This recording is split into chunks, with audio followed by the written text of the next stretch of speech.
오늘 함께 나누실 말씀 디모데후서 2장 14절부터 26절까지 말씀을 최지혜 신사님께서 봉독해 주시겠습니다. 너는 그들로 이 일을 기억하게 하여 말다툼을 하지 말라고 하나님 앞에서 엄히 명하라. 이는 유익이 하나도 없고 도리어 듣는 자들을 망하게 함이라. 너는 진리의 말씀을 옳게 분별하며 부끄러울 것이 없는 일꾼으로 인정된 자로 자신을 하나님 앞에 드리기를 힘쓰라. 망령되고 헛된 말을 버리라. 그들은 경건하지 아니함에 점점 나아가니 그들의 말은 악성 종양이 퍼져나감과 같은데 그 중에 후메네오와 빌레도가 있느니라. 진리에 관하여는 그들이 그릇되었도다. 부활이 이미 지나갔다 하므로 어떤 사람들의 믿음을 무너뜨리느라. 그러나 하나님의 견고한 터는 섰으니 인침이 있어 일렀으되 주께서 자기 백성을 아신다 하며 또 주의 이름을 부르는 자마다 불의에서 떠날지어다 하였느니라. 큰 집에는 금그릇과 은그릇뿐이라 뿐이 아니라 나무그릇과 질그릇도 있어 귀하게 쓰는 것도 있고 천하게 쓰는 것도 있나니 그러므로 누구든지 이런 것에서 자기를 깨끗하게 하면 귀히 쓰는 그릇이 되어 거룩하고 주인의 쓰심에 합당하며 모든 선한 일에 준비함이 되리라. 또한 너는 청년의 정욕을 피하고 주를 깨끗한 마음으로 부르는 자들과 함께 의와 믿음과 사랑과 화평을 따르라. 어리석고 무식한 변론을 버리라. 이에서 다툼이 나는 줄 알미라. 주의 종은 마땅히 다투지 아니하고 모든 사람에 대하여 온유하며 가르치기를 잘하며 참으며 거역하는 자를 온유함으로 훈계할지니 혹 하나님이 그들에게 회개함을 주사 진리를 알게 하실까 하며 그들로 깨어 마귀의 올무에서 벗어나 하나님께 사로잡힌 바 되어 그 뜻을 따르게 하실까 함이라. 아멘. 아멘.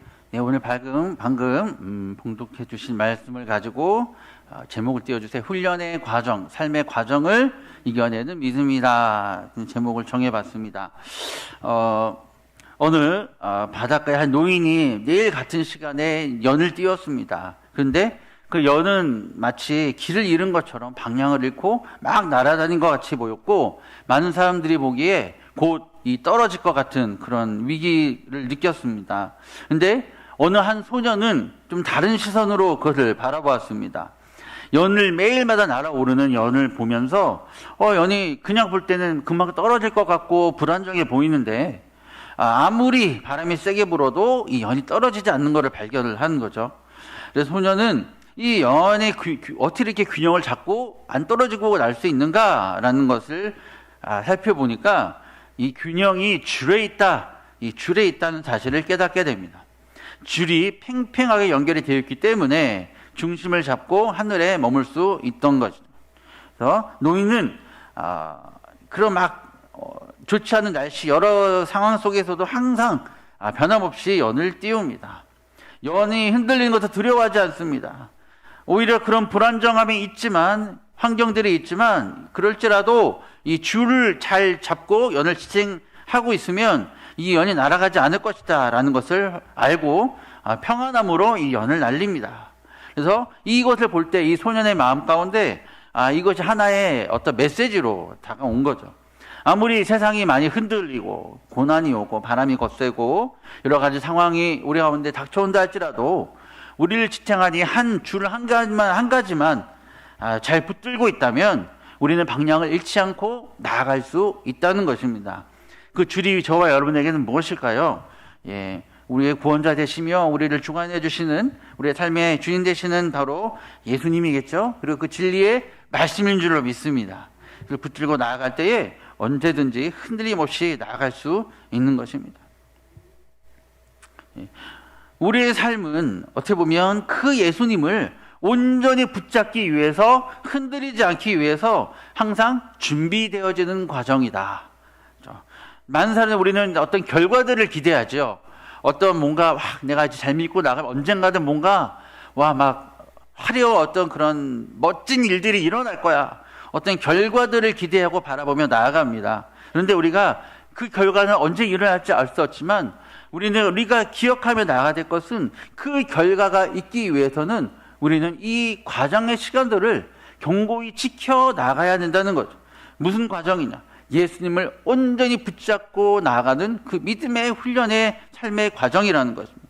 그럴 때에 우리 가운데에 우리가 기대하는 것, 또 우리가 어떤 결과들 또한 우리가 누릴 수 있게 된다. 또 우리의 생각과 그 기대를 넘어서는 하나님께 주시는 놀라운 그 결과까지도 우리가 누리게 된다. 그래서 저는 오늘 본문 말씀에 토대로 여러분에게 도전드리는 것은 결과만 바라보며 살아가는 인생이 아니라 과정을 더 소중히 여기는 인생이 되자라는 도전을 드리고 싶습니다.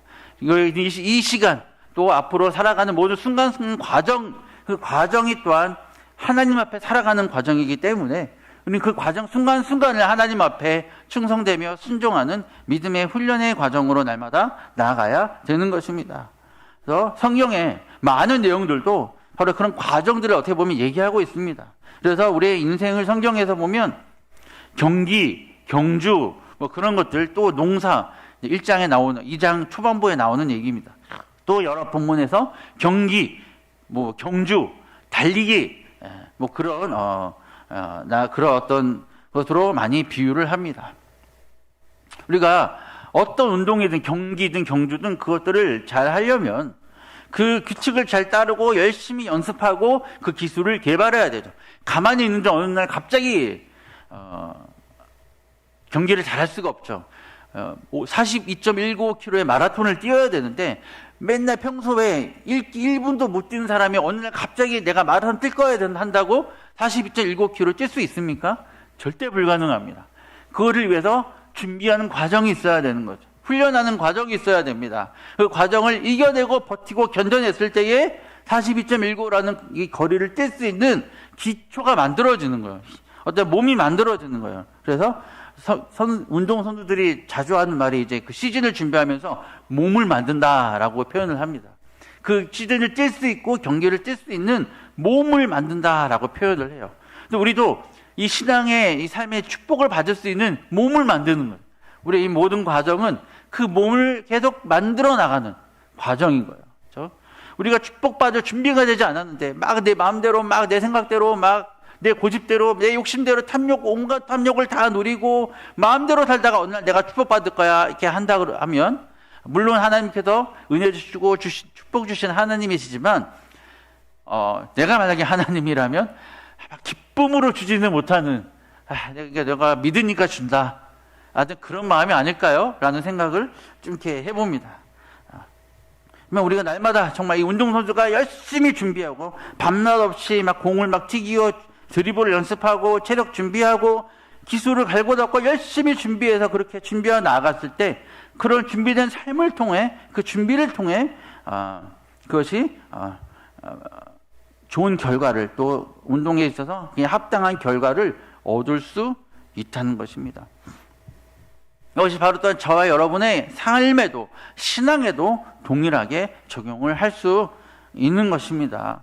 우리가 신앙에 있어서도 삶의 리듬에 있어서도 우리는 영적인 훈련과 그 과정이 끊임없이 날마다 필요합니다. 그래서 성경에서도 육신의 훈련은 잠깐 우리에게 유익을 주지만 우리 영의 훈련, 영적인 훈련은 우리에게 영원한 어떤 것을 우리에게 준다라고 성경에 분명히 기록하고 있죠. 우리는 그러한 훈련, 영적인 훈련들이 날마다 그 과정이라는 것이 정말 필요합니다. 그래서 오늘 그 말씀을 여러분들에게 나누고자 하는 겁니다. 그리스도의 삶, 그것은 바로 집중력, 훈련과 연습, 하나님을 향한 집중, 하나님을 향한 어떤 믿음, 그런 온전히 하나님 붙드는 그 믿음, 그것을 준비하는 그 연습과 과정의 훈련이 우리 삶 가운데 필요하다는 것입니다. 그래서 오늘 읽은 본문의 말씀 통해서 그 말씀을 이끌어내려고 하는데요. 이 오늘 본문의 디모데후서 말씀은 사도 바울이 로마 감옥에 수감된 상태에서 순교를 앞두고 기록한 마지막 서신입니다. 그래서 이제 자기가 떠나가기 때문에 순교할 것을 이미 다 예상하고 이제는 남은 사람들, 나를 뒤를 이을 사람들에게 어떻게 살아야 될 것인가를 이 편지를 통하여 전하는 책입니다. 당시는 로마 황제 네로, 아주 포악한 황제죠. 그 네로 황제의 기독교 박제가 아주 심했던 때, 더욱더욱 심해지던 때입니다. 그래서 사도 바울은 제가 이제 풀려나지 못할 거야. 감옥에 있는 상황이기 때문에 자기는 더 이상 풀려나지 못할 거야. 순교하게 될 거야. 라는 것을 이미 예측하고 이제 자기의 후계자로 누구를 세웁니까? 이 책 제목이 뭐죠? 디모데후서. 디모데에게 전하는 편지입니다. 자기의 후계자로 이제 앞으로 나를 계승해서 이 앞으로의 복음의 사명을 감당할 사람은 디모데다 라고 하면서 디모데에게 이 가르쳐주고 있는 계승하는 그런 편지라는 것입니다.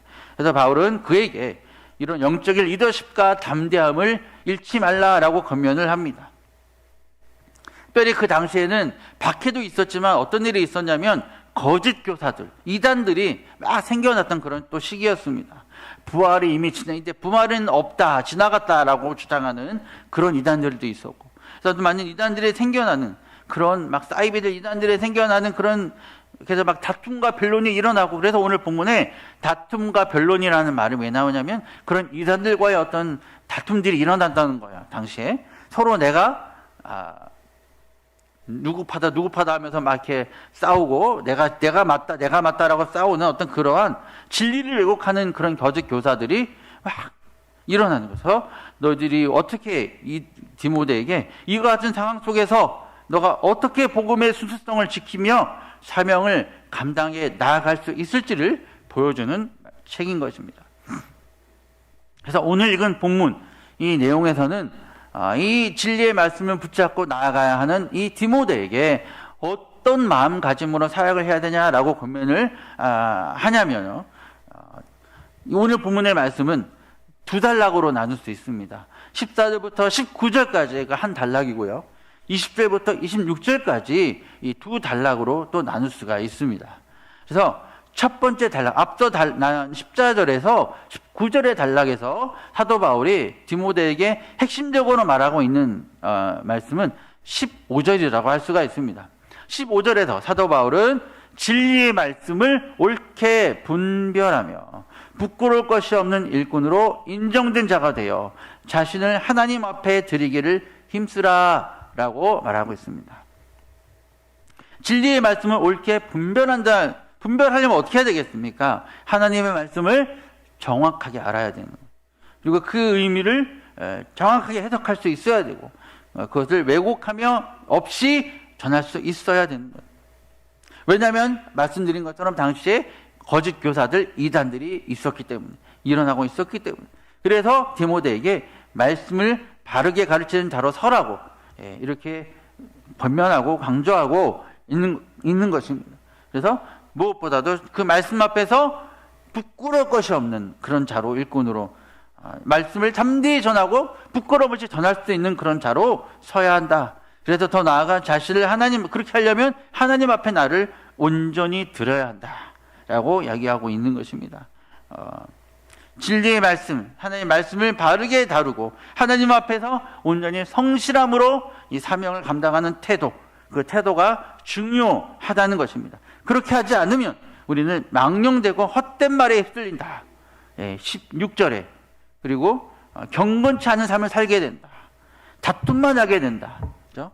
유익도 하나도 없고 도리어 듣는 자들을 망하게 한다. 우리가 말씀 앞에 바로 서지 못하고 진리의 말씀을 온전히 잘 분별하지 못하게 되면 이 거짓 교사들과 별다를 바가 없다. 오히려 우리가 전하는 말이 망령되고 헛된 말이 될 것이고 경건치 않은 것이 될 것이고 다툼과 허영만 될 것이고 유익이 하나도 없고 오히려 망하게 할 것이다. 그렇게 얘기를 하고 있는 거예요. 첫 번째 단락은 사도 바울이 그렇게 디모데에게 얘기를 하고 있는 것입니다. 20절부터는 또 새로운 또 단락이 시작되는데 그릇에, 우리가 너무 잘 아는 그릇의 비유가 나오고 있습니다. 귀하게 쓰는 그릇과 천하게 쓰는 그릇이 있다. 귀하게 쓰는 것이 되려면 자신을 깨끗하게, 두 번째 단락의 강조는 나를 깨끗하고 거룩하게 하라 라는 큰 주제를 갖고 있습니다. 그래서 그것이 되기 위해, 그러한 거룩한 그릇이 되기 위해 피해야 될 것이 있는데 바로 22절에서 청년의 정욕이다. 청년에만 해당하는 것에 그러한 혈기와 정욕을 피해야 된다. 우리를 유혹하는 그런 유혹들을 피해야 된다라는 것입니다. 여기에는 단지 어떤 우리가 생각하는 어떤 그러한 쾌락적인 뿐만 아니라 어떤 것들이 포함되냐면 나를 과시한 내가 나 잘해, 나 지혜 있어, 나 능력 있어, 나 다 혼자 다 할 수 있어, 나 똑똑해 라고 하는 내 능력에 도취되는 그런 나 자기 과시, 그리고 조급함으로 이를 그르치는, 그리고 감정적으로 행동하는 감정적인 것, 내면의 미성숙한 부분들까지도 모두 포함되는 거예요. 어떤 세상적인 인간적인 어떤 그런 욕심과 마음들, 교만들, 이 모든 것들 다 포함되는 것입니다. 그래서 23절에도 계속해서 23절에서는 다툼이 되기 쉬운, 계속해서 뭔가 변론, 다툼, 뭔가 이렇게 14절에서도 서로 뭐 다툼, 뭐 그런 얘기, 말다툼 계속 얘기 나오고 있습니다. 다툼이 되기 쉬운 무익하고 어리석은 논쟁을 벌여라. 변론이라는 것, 그러나 다툼이라는 것은요, 교회의 유익이 되기보다 분열을 가져오기 때문에 그냥 온전히 하나님 말씀만 정확하게 선포하면 되고 그 말씀만 분별하고 나타내면 되는 겁니다. 내가 맞느니 네가 맞느니 우리가 뭐가 옳으니가 아니라 우리는 오직 하나님의 말씀 앞에서 그 말씀을 온전히 붙잡고 나가면 다툴 필요가 없는 거예요. 서로 변론할 필요가 없는 거죠. 근데 우리가 말씀 앞에 온전히 바로 서지 못하고 그 말씀을 온전히 분별하지 못하기 때문에 서로 내가 맞고 너가 맞고 다툼과 분열이 일어나게 되는 거예요. 바울은 또한 오늘 이 두 번째 단락에서 의와 믿음, 사랑과 화평을 따라야 한다라고 얘기하고 있는데요. 단지 도덕적인 덕목을 말하는 것을 넘어서서 하나님과의 이 온전한 관계를 얘기하는 것입니다. 그 관계를 통하여 우리는 믿음의 그 열매를, 바른 열매를 맺을 수 있다는 것입니다. 그래서 이것을 혼자만이 아니라 오늘 말씀을 보니까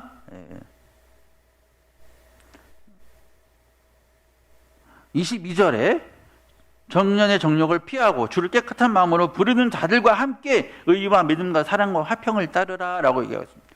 나 혼자의 신앙도 중요하지만 또 한 가지 얘기하고 있는 것은 또한 공동체가 함께 그렇게 훈련되어져 나아가야 한다라는 것을 얘기하고 있습니다. 그래서 우리의 과정의 삶은 나 혼자만의 삶의 과정을 넘어서 그것도 포함하여 공동체에 우리 모두가 함께, 교회가 함께 걸어나가는 과정 또한 포함하는 거죠. 함께 자라가야 된다. 나만 자라가고 나만 그 과정을 거쳐가는 것이 아니라 우리 모든 교회가 함께 그 과정을 믿음으로 거쳐나가며 자라나가며 성장해 나가야 한다는 것입니다. 그런데 처음에도 제가 계속 반복해서 말씀을 드리지만 우리가 이렇게 하나님께 인정받는 이러한 일꾼들로서 세워지기 위하여 나아가기 위하여 말씀에 경고하고 정욕을 피하는 거룩한 일꾼이 되어야 되는데 이것이 갑자기 어느 날 나 될 거야 라고 하는데 갑자기 뿅 하고 변신하는 것처럼 한 번에 될까요? 절대로 되지 않습니다. 저도 지금도 안 돼요. 끊임없이 저를 채찍질하고 또 날마다 또 아내와 말씀 묵상하고 하면서 정욕과 싸웁니다. 내 안에 어떤 욕심과 싸웁니다. 세상의 문화 어떤 그런 데에 유혹에서 싸웁니다. 끊임없이 저도 훈련과 저를 채찍질하고 그렇게 세워가는 그런 시간들을 날마다 갖고 있습니다. 한 번에 될 수 없어요. 우리가 아무리 시장의 연수가 오래되어도 다 될 수가 없어요. 시장의 연수가 오래되었다고 해서 그것이 완성될 수 없어요. 끊임없이 우리는 그 싸움의 과정을 계속 훈련의 과정을 싸워 나가는 거예요. 우리가 운동선수가 그랬던 것처럼 운동선수가 어느 날 갑자기 운동을 잘할 수 있습니까? 계속해서 그것을 훈련해 나가야 돼요. 계속 훈련을 받는 과정이 필요하다는 것입니다. 오늘 본문의 말씀에서 간접적으로 그것을 보여주는 표현들이 있어요. 그것이 과정이 필요하다. 끊임없는 과정이 필요하다는 것이 어떻게 나타나고 있냐면 15절에 마지막 부분에 어떻게 말하고 있냐면 드리기를 힘쓰라. 그냥 드려라가 아니라 드리기를 힘쓰라. 그러기 힘쓰라라고 얘기하고 있습니다. 힘쓰라는 것은 단번에 되지 않는다는 거예요. 애쓰고 노력하고 과정을 거쳐 나가고 훈련되어져야 된다는 거예요. 그 과정이 필요하다는 거예요. 과정을 걸어가는 시간이 필요하다는 것입니다. 그리고 21절 후반부에 보니까 모든 선한 일에 준비함이 되리라. 준비되어지는 과정이 필요하다는 거예요. 훈련이 필요하다는 것입니다. 그리고 22절에서는 아까 읽었던 말씀 22절에 주를 깨끗한 마음으로 부르는 자들과 함께 의와 믿음과 사랑과 화평을 따르라. 함께 격려하고 함께 노력하고 자라가는 과정이 있어야 된다. 그래서 이런 훈련의 시간이 있고 과정을 거침으로 말미암아 우리는 그 믿음의 장성한 분량에까지 계속해서 이루어져 날마다 나아갈 수 있다는 것입니다. 단순히 한 번에 되어지는 것은 절대 있을 수 없다.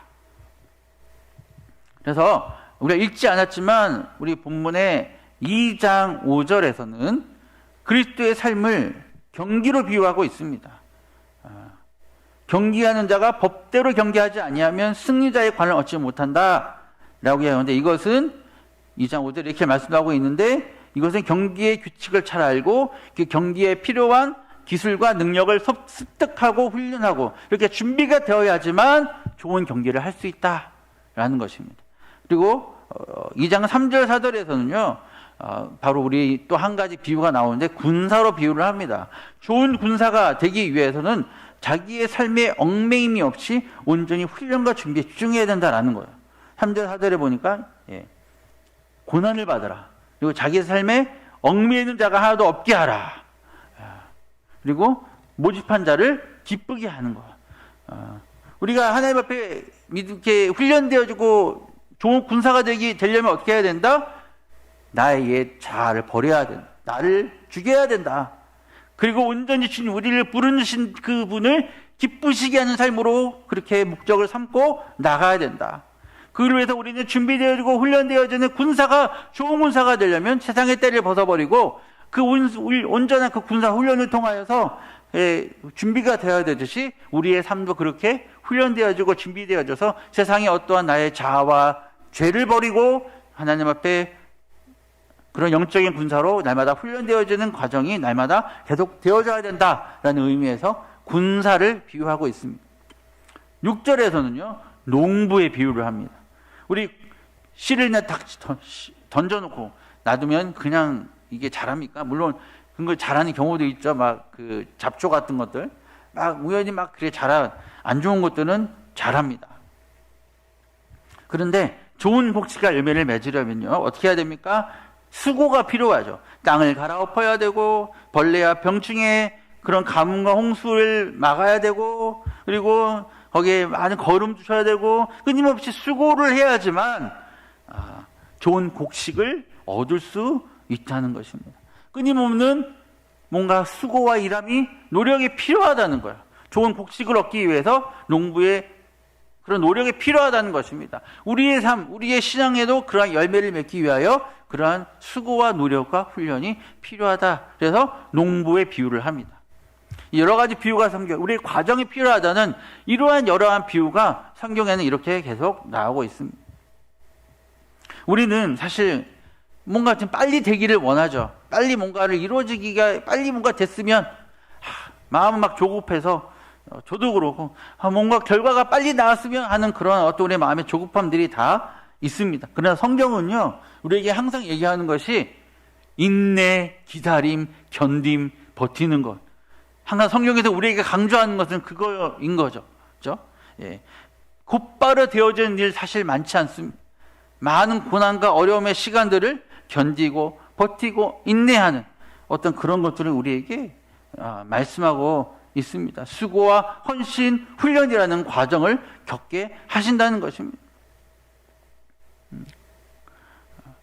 때로는 멀리 돌아가는 길을 가게도 하신다는 그런 시간들을 통해 우리를 그렇게 다듬어 가시는 것이 우리에게 필요하다는 거예요. 우리가 금방 뭔가 순간에 그 응답이 되어지고 우리가 이루어지면 나의 믿음이 정말 깊어질 것 같고 절대 흔들리지 않을 것 같은데 우리 마음이 그렇게 우리의 심령이 신앙이 준비되고 훈련되어지지 않으면 또 그 다음에 찾아오는 어려움 속에서 어느 순간 내가 받은 은혜는 잊어버립니다. 망각해버리기 쉽습니다. 또 하나님을 원망하고 또 하나님에 대하여 낙심하고 그런 모습으로 우리는 또 금방 변할 수 있는 것이 우리의 연약함인 거죠. 그래서 그것들을 우리가 이겨내기 위하여 그 어떤 상황에도 흔들림 없이 우리 믿음을 지켜나가기 위하여 그런 영적인 훈련 그런 인내와 기다림의 훈련의 시간들이, 과정의 시간들이 우리에게 필요하다는 것입니다. 12장, 히브리서 12장 1절 2절 띄워주세요. 예. 히브리서 12장 1절에서 2절 말씀, 예. 우리 다 함께 한번 읽어볼까요? 우리 마이크 한번 잡아주시고 다 함께 읽겠습니다.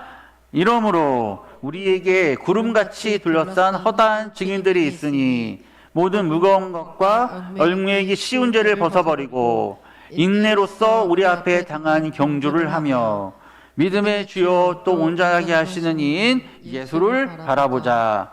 그는 그 앞에 있는 기쁨을 위하여 십자가를 참으사 부끄러움을 개의치 아니하시더니 하나님 보좌 우편에 앉으셨느니라. 예. 인내로.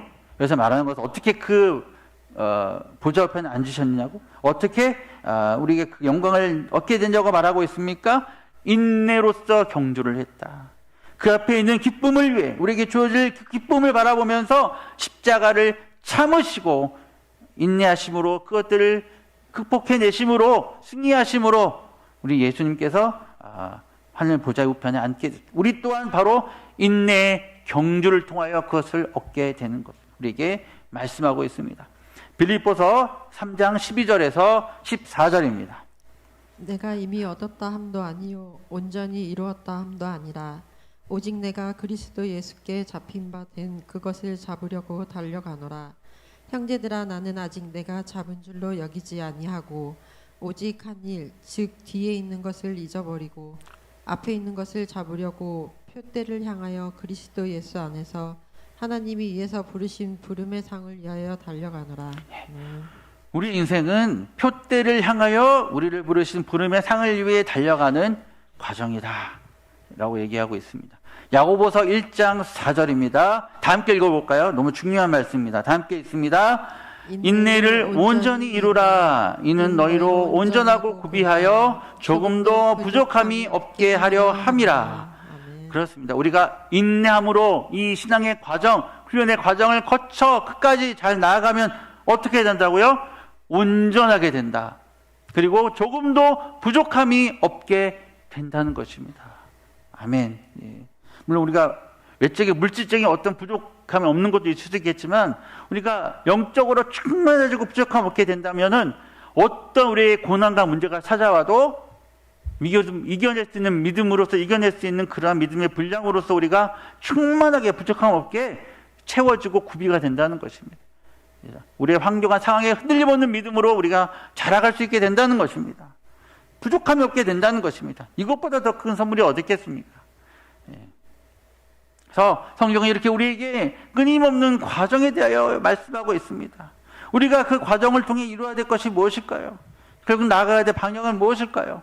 나의 기준과 나의 의지와 생각과 방법과 힘 모든 것을 다 내려놓고 나는 죽고 오직 예수님이 내 삶 가운데 드러나는 그런 삶으로 세워져 나가는 나아가는 것일 것이라고 저는 믿습니다.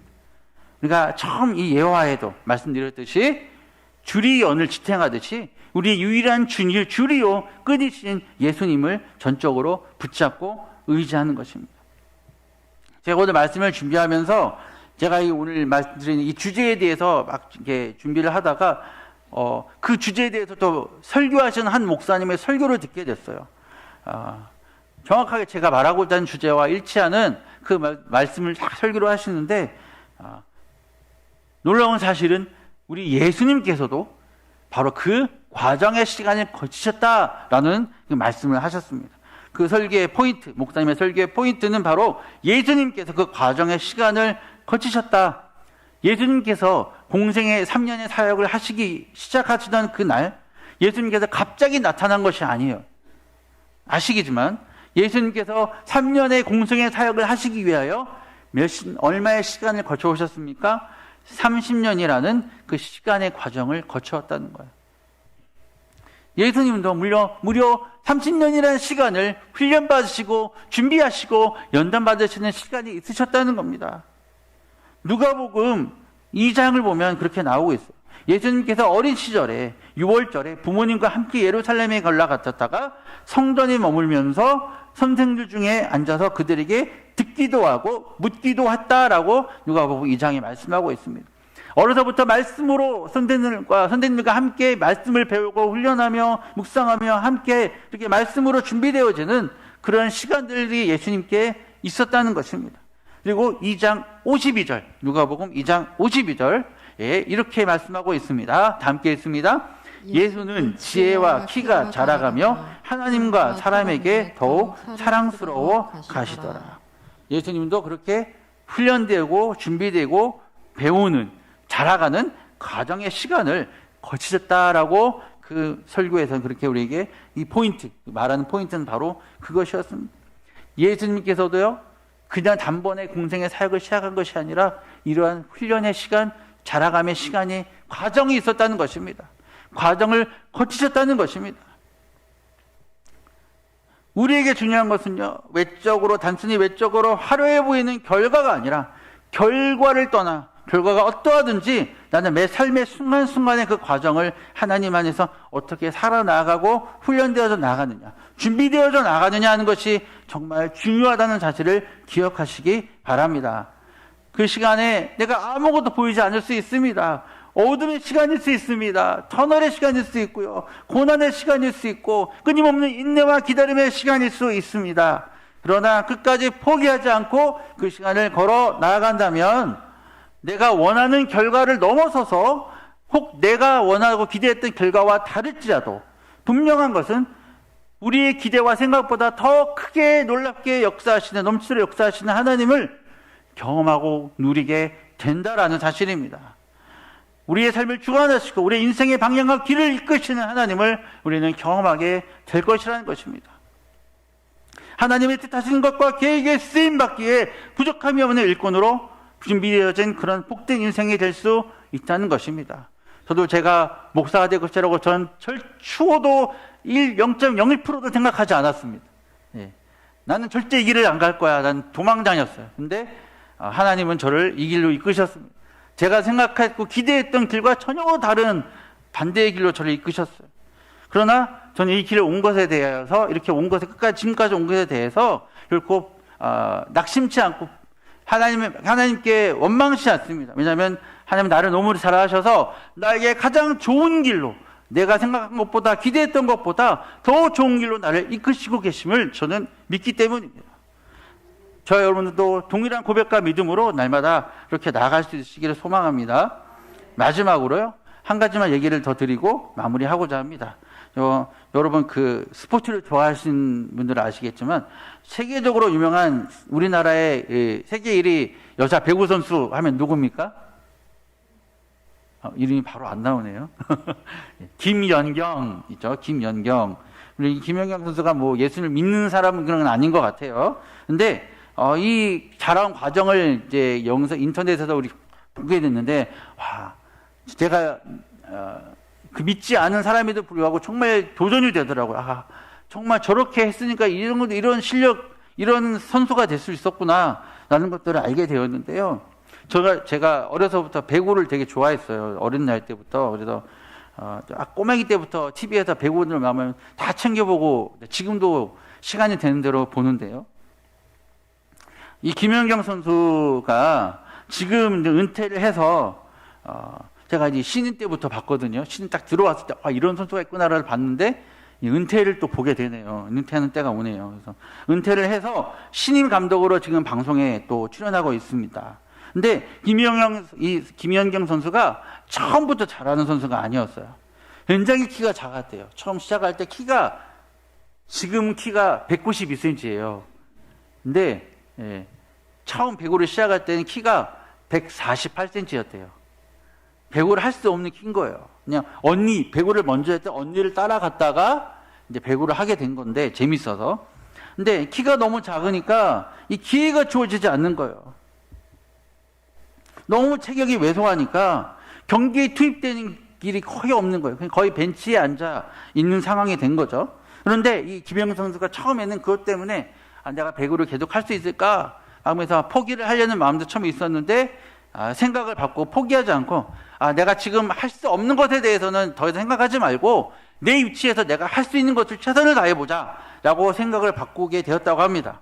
그래서 언제 내가 투입되고 언제 될지 알 수 없지만 나에게 주어진 이 과정을 최선을 다해서 내가 준비해야 되겠다 라고 하면서 벤치에서 선수들이 뛰는 것도 열심히 보고 또 열심히 배구를 공부하고 또 벤치에 있을 때는 열심히 또 목을 쳐줘라 응원하고 그러면서 또 열심히 또 선수를 도와주고 그러면서 자기에게 주어진 시간을 최선을 다해서 준비했다고 합니다. 좀 굉장히 어둠의 시간일 수도 있고 고난과 인내의 기다림의 시간이었는데 그렇게 준비된 것이 어느 순간 어느 때 김영경 선수가 이제 키가 커지고 이제 본격적으로 배구에 투입이 되기 시작하면서 그렇게 과정을 거쳐왔던 모든 준비했던 것들이 이제 배구에 나타나기 시작한 거예요. 키가 192cm인데 키가 크면 이제 균형 감각도 좀 부족하고 떨어지고 이게 수비하기 쉽지 않거든요. 그런데 김연경 선수는 키가 작을 때부터 배구를 했잖아요. 수비수부터 해서 이 세터, 공을 올려주는 세터도 하고 모든 포지션을 다 한 거예요. 키가 작으니까.